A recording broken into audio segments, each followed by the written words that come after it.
good morning. This is Mami Sarah. Welcome to my mini vlog. So for today's video, another morning routine na naman tayo. Samahan niyo ako. Let's go!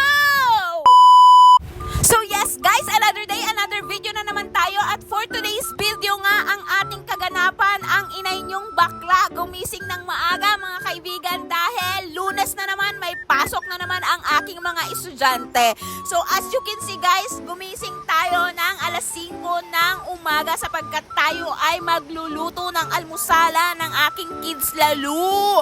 So yes guys, gumusing tayo ng 5 AM kasi magsasaing tayo. So kung siguro may bahaw akong madami-dami, hindi ako gigising ng alas 5 guys. Gigising ako ng 6 kasi mas madaling magsangag kesa mag-in-in ng sinaing. So kailangan talaga natin gumising ng very early. So eto na nga guys, nagsaing na tayo. So alam nyo guys, kami lang namang tatlo ng mga bata dito sa mga araw na ito dahil ang tatay ng bahay ay wala dito, nasa Manila Zoo. Kaya nagsaing na ako hanggang pananghalian namin para isahang salangan, ganon. Sasalang ka na rin lang naman, magsasayang ka na lang din naman ng kuryente, isabay mo na hanggang pananghalian. So eto na nga ang kaganapan natin. After nating makasalang ng sinaing dyan, tatawid tayo sa kabila guys kasi i-check natin ang aking alagang si Maxi. So ngayon pa lang magang-maga nagbubuhos na naman guys ang malakas na ulan. So dito guys sa Camarines Norte, especially sa Daet, paiba-iba ang klima guys. Uulan, iinit, uulan, iinit. Basta paiba-iba. Out of nowhere biglang uulan. Kainit-init biglang uulan. Tapos maulan, tapos biglang iinit. Ganun talaga ang eksena dito guys. Kaya pag may sinampay ka, good luck. So eto na nga guys, nagsalang naman tayo ng malamig na tubig pagka-check natin kay Maxi. At magluluto ako ng almusala ng bata. So hotdog na naman for today's morning. Kasi may hotdog kami sa rep kasi guys eh. So eto na nga guys, magtitimpla na tayo ng kape. At titimplahan na rin natin si Sky ng chocolate drink niya. Kasi maya-maya gigisingin na natin yan. So ako guys, yung kape na yan, sabi ko sa'yo, matagal yan bago maubos. Guys, tingnan ninyo itong video na ito. So ito na nga, nagplancha na ako ng uniforme ng mga bata habang nakikinig ng misa sa umaga. So dito lang yan guys sa TV. Meron kasing live na mass, na Monday mass dito sa YouTube. Kaya nanunood na talaga tayo. Ito na nga. At ginising na natin si Sky at sa wakas na in-ina ang sinaing.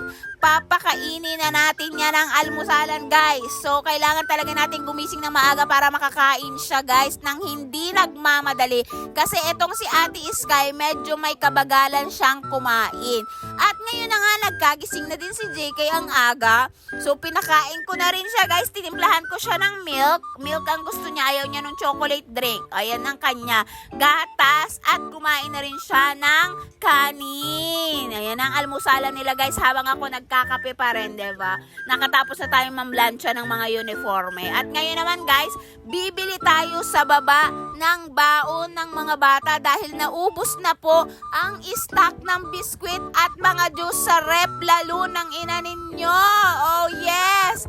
So eto nga si Ate Undi. Siya ang bantay sa tindahan ngayong umaga. So tuwan-tuwa yan talaga, sinasabi ko sa'yo, very happy yan na nagbablog ako. Tapos sabi ko sa kanya, bongga ang panels niya. White lang Cameron. Diba? Ito na nga si Ate Skyler, nagre-ready na siya ng kanyang gamit. And bago siya umalis guys, kailangan natin siyang ipitan para malinis lang ang look niya. Diba? Very clean look lang. Diba? So ito nga, umuulan. Kaya sabi ni Ate Sky, magja-jacket daw siya. So sinuutan na natin siya ng sweater para hindi siya gaanong lamigin sa eskwelahan nila. And of course, meron na silang ID guys. So bawal pumasok pag walang ID. Kaya ito naman si JK, nagpakit siya sa harap ng camera. Si JK guys, may pasok din siya pero si JK, ang pasok niya ngayon ay 9:30. So kahit maya-maya pa kami mag-asikaso, walang problema kasi mag-aalas 7 pa lang ng mga oras na yan. Si Ate Skyler kasi guys, 7:15 ang pasok niya sa school. So ito na nga, marami nang nangyari. Nag-siesta kami ni JK. After ng siesta, inasikaso ko naman si JK kasi siya naman ang sunod na papasok sa kanyang eskwelahan. Diba? Morning pa lang pero marami na tayong kaganapan sa umaga na ito. Very productive morning mo. Iba ka talaga, girl! At ito na nga guys, papasok na si JK sa school at ngayon naka-shoes siya. Basang-basa ang kalsada dito sa amin kaya may pabuhat na eksena talaga ang nanay nyo dito. So ganito talaga. Alam nyo ba, nainggit si JK kasi nakasweater si ate niya, siya din daw masweater. So dumaan kami dito kasi naandito yung mga tita ko nagpapasukat ng damit sa patahian. And after ng klase ni JK, so nahatid ko na nga siya. And then sinundo ko na din siya guys. Actually hindi na ako umalis dyan sa school niya. Hinintay ko na din talaga siyang maglabasan at dumaan ako sa room ni Skyler pero wala na siya doon at umuwi na nga kami. So dito na natapos ang umagang ito. Maraming salamat sa panonood. Thank you guys for watching. See you on my next Benny vlog. Don't forget to like, comment, and share. Follow and subscribe to watch more videos. Paalam!